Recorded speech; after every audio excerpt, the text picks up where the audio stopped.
For like a decade, the crypto world has been all about hype, right? But that whole era, it's ending. Regulators are finally stepping in, and the rules of the game are completely changing. So today, we're going to unpack a strategic document that outlines how one project, Pi Network, was actually built from day one to embrace this change, not fight it. Let's dive in. All right, here's our game plan. We'll start with the new reality everyone in crypto is facing.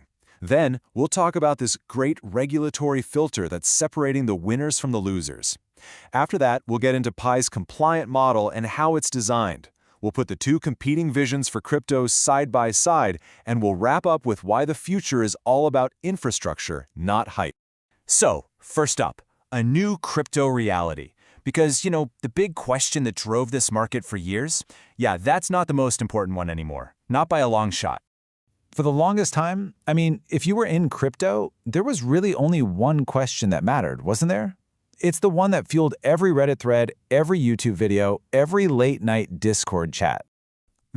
Which coin will pump? That was the entire game. It was all about chasing that rocket to the moon, the 100x return. It was pure speculation. And honestly, that single question pretty much defined the crypto mindset for the better part of a decade. But that's all changing. The game has a new set of rules. The real question, the one that's going to determine who survives and who doesn't, is this: which project is legally prepared?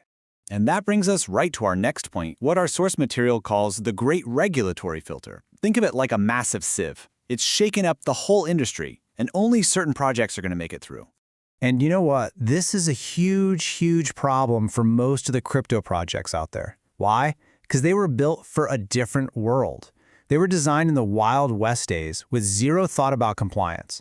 Their value is tied almost entirely to speculation.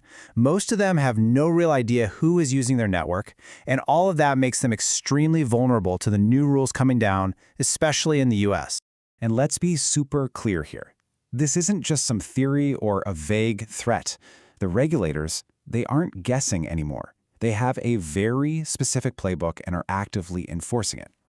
This right here, this is basically the new rulebook. It's a checklist. Regulators are asking 4 key questions. 1, are investors protected? 2, are you enforcing anti-money laundering and know your customer rules? 3, have you addressed national security? And 4, is there clear regulatory authority? Seriously, if a project can't say yes to all 4, it's in for a world of hurt. Okay, so now that we've laid out the problem, let's look at the solution presented in this analysis. And it focuses on a project that was designed totally differently, with a regulation-first mindset: Pi Network. Kai's whole approach is just fundamentally different.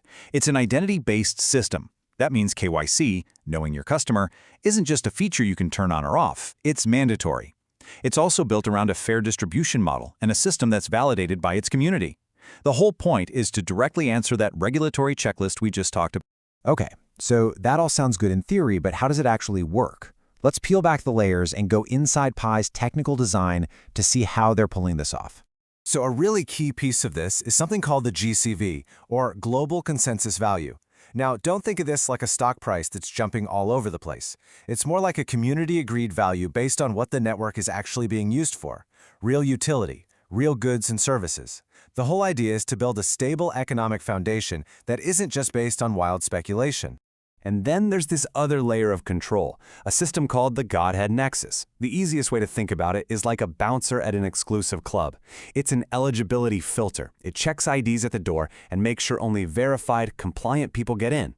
It's a powerful tool to prevent bad actors and build the kind of trust that regulators are looking for. So when you put all these pieces together, the GCV, the Nexus, what do you get? You get a system that is literally built for compliance. It's designed to stop the chaotic trading that gives regulators nightmares. It controls access, and most importantly, it creates a clean separation between the network's real-world utility and just pure market hype. It's a framework built to plug into the traditional financial world.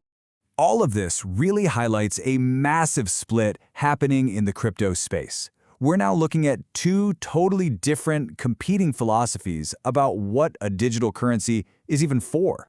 And this table just lays it out perfectly, doesn't it? On one side, you've got the old guard of crypto, founded on hype, mostly anonymous, with totally chaotic markets, all chasing short-term gains.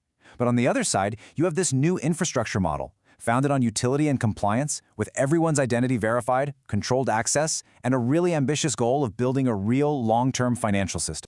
So, after all that, what's the bottom line? What's the final verdict? Well, that brings us to our last section, infrastructure, not hype.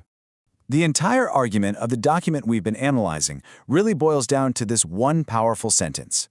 Pi Network is not a speculative coin waiting for hype. It is a compliant digital financial infrastructure waiting for activation. And that leaves all of us with a really big question for the future of the entire crypto space. As the rules of the digital economy are literally being rewritten right now, who's going to build the future? Is it going to be the projects that define the first, anonymous, risk-taking decade? Or is it going to be the compliance-first architects who are designing the next one? It's a choice between two very, very different futures.